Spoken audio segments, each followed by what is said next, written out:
Let's bow in prayer. Holy and gracious God, your creative presence is at work each day, bringing life. Your eternal love is always near, seeking to draw us closer and closer to your heart. Help us to be open to your presence each day. Help us to be open to you in a special way in these next few moments. And may you be pleased to use my words, all of our thoughts, all of our meditations, that through them and in spite of them, we might be drawn closer to you and gain an added measure of your truth and of your love. We ask this in Christ's name. Amen. When I was growing up, I had an auntie and an uncle, one of my mom's sisters and her husband, who lived in the next community from us. Their farm was only a few miles from our farm. And when I was a young preteen, I think, they sold their farm and they retired early due to the health issues they were facing. Now, after their retirement, their health improved, and they continued to live on their farm site. They lived very modestly, but they enjoyed themselves, and they became more involved in helping our family. Whether it was helping with harvest, or whether it was butchering chickens in the fall, or whether it was loading cattle for market, or whether it was working on periodic house renovations. I remember they helped us in harvest time the year that my mom had died, and I hadn't gone back to university yet. And so Dad and I were operating the combines, and they were driving the truck, taking the grain from the field to the appropriate granary. And all was good until the auger motor quit. And neither my dad nor uncle could get it to go again. So my aunt and myself were assigned the task of checking in with one of their neighbors who had a similar auger which had been parked in one of his fields from the previous year. We were given permission to borrow it. But of course the field had not been harvested yet, so we could not drive in to get the auger. We had to walk through the field. The auger was on the side of the bluff that was farthest from the road. And once we reached the auger, we realized that it had one flat tire, and it was stuck in the dried mud on the edge of the trees. So my aunt and I pulled and pushed and prodded and finally got it loose, and then pulled it by hand through the grain field to the road. The auger hippity-hopping as a flat tire was on one side, cumberously rolled along. Now this was back in 1981. And you remember, some of you remember, that that's the same year that Terry Fox, who runs Marathon of Hope across Canada with his artificial leg, had died. And Terry Fox had his distinctive run and hop trek across Canada and inspired and touched most Canadians, including my mom, who had died a few months later. And as we were pulling this hippity-hopping thing, I remember my aunt saying, "It's just like Terry Fox miles." And we laughed, and then we pulled, and she pushed, and she would say, "We're not far, we're almost there, Miles, we're doing good, just keep on going, we'll make it." And then we got to the road, and we hooked it up to the truck, and we slowly pulled our hippity-hopping auger behind us the several miles back to our farm. Along the way, the wheel fell off. We stopped and made a makeshift repair to keep it attached. We eventually arrived at our farm, and after some more effort and setbacks, we eventually got an auger working to deal with grain until the proper part could be ordered from town and arrive later in the week. Now, what I remember about that experience was the encouragement of my aunt. Her life had never been easy. There was always very hard physical work she did, and there was very limited income. But she had learned how to be determined, filled with the hope that never gave up. In the few months before my mother died, my mom needed help at home as she dealt with the return of cancer. And between my dad and my Auntie Anne, this aunt, they took turns making sure that Mom was never alone. There was always someone in the house able to help her, whether it was to get dressed, or help her get food, or help her stand, or help her walk, or simply push the wheelchair to where she needed to be. And I remember that my aunt, in her very direct and very unpolished way of speaking, would say to my mom during the hour she spent her time with her each day, "Ina," which was my mom's name, "Ina, are you in pain?" And my mom would say, "No, Anne, I'm not, I'm fine." And then my aunt would say, "Now, you tell me if you're in pain, don't lie to me." And she'd say, "No, Anne, I'm fine." And I knew that if my mom had been in pain, that pain would not have had a chance in the face of my determined aunt, who would have found a way to beat it for my mom. My aunt, in the stories I've told you this morning, was determined, strong, and filled with hope. And I want to think about hope today. But it's not the hope that says everything will turn out perfectly, or the hope that says hardship will disappear instantly, or that nothing wrong would ever happen again. But the hope that matters is what she brought to us. And it was the hope that she would be with us in the thick and the thin of life. She'd be there in the midst of the challenges and the hard work. She'd be there with us as we battled whatever it was that threatened us. Hope means, you see, I like to think of it this way for today. Hope means not a fairy tale imagination of what we want to happen, but hope is about the real power of determined love to hold us, to help us, to encourage us, and to battle with us, regardless of what happens, even when life looks hopeless and we are almost overcome.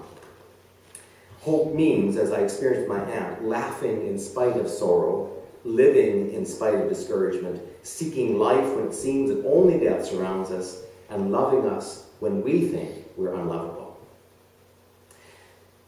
Now, there are many times over the years of being your minister that people in our congregations have offered me a word of hope, encouragement, as I face challenges of offering ministry as I was called to do.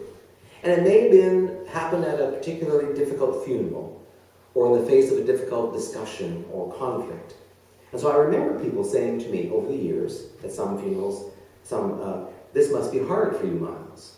Or someone say, thank you, it must be hard holding the whole community on your shoulders in this time of grief. It must be hard carrying the burden of a whole community.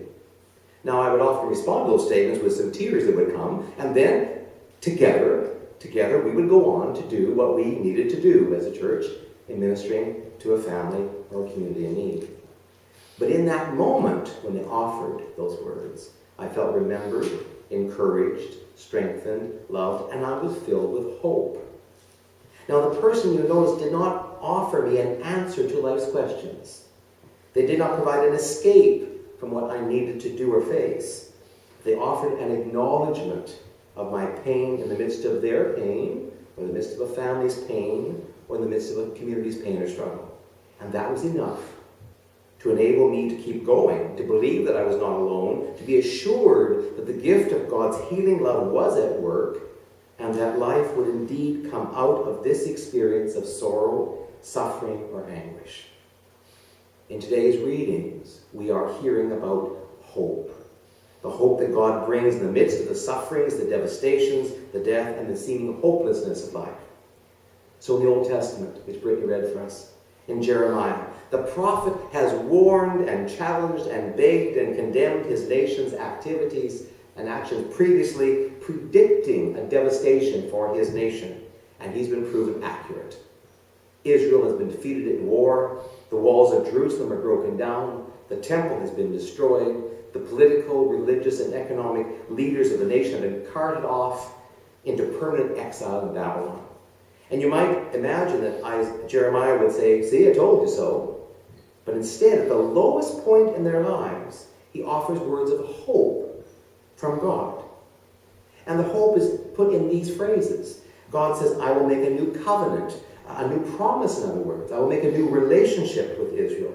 It will be a covenant of the heart. And this relationship of a new covenant will be based on God's willingness to love and forgive, to stand by and engage at the deepest level the people of Israel, the people of God, in their heart. Now, Christians saw this promised new covenant of hope, this new covenant of love, this new covenant of healing forgiveness, this new covenant of the heart described by Jeremiah. Christians have seen it and said it's been fulfilled in Jesus. And so early Christians remembered, as we still remember, words of Jesus at the Last Supper, when he taught that in his broken body and in his life's blood poured out, symbolized by bread and wine and communion, that a new covenant was being established, a new relationship of life for all people. It's a sign of hope. This new covenant is really a promise of hope. And the hope is not that nothing bad will ever happen to us. That would be silly. The hope is not that we will win and be victorious in all circumstances. But the hope is that we will know we are loved and not alone, that God is with us, and we will be guided in the way of God's dream for this world. Now in Hebrews 5 today, we have a passage that's strange to modern Christian ears about looking to Christ as the high priest who brings our sufferings, our tears, our needs, our sorrows before God. seeking God's healing help, forgiveness, reconciliation, and saving wholeness. And the image is of the high priest in the temple. And the high priest, remember, was a member of his community. He understood and experienced the same trials in life as they did. But on behalf of his people, he bore the weight of that pain and took it into the temple before God, seeking God's love and wholeness for the nation. Christ, as one of us, knowing the depth of human experience, both joys and tears, successes and failures, pains and sorrows, Christ, as one of us, carries those burdens into the very presence of God, Hebrews imagines, seeking healing and the gift of new life. Again, this image of Christ as high priest is an image of hope. Christ becomes our hope because he does not promise that there would never be injustice or hurtful words or actions, suffering or death again in our world. But he promises that we will never be alone in the mess and the muck of this world. That we will know we are loved and be loved by the God who chooses to be closer to us than our breath. And that Christ will always seek our healing, will always stand with us in the face of those forces that deny God's dream for this world. Forces such as unjust suffering or evil or death. And the Christian story is that through the resurrection of Jesus, these powers are defeated. And so we live in the hope that God will always have the last word in life.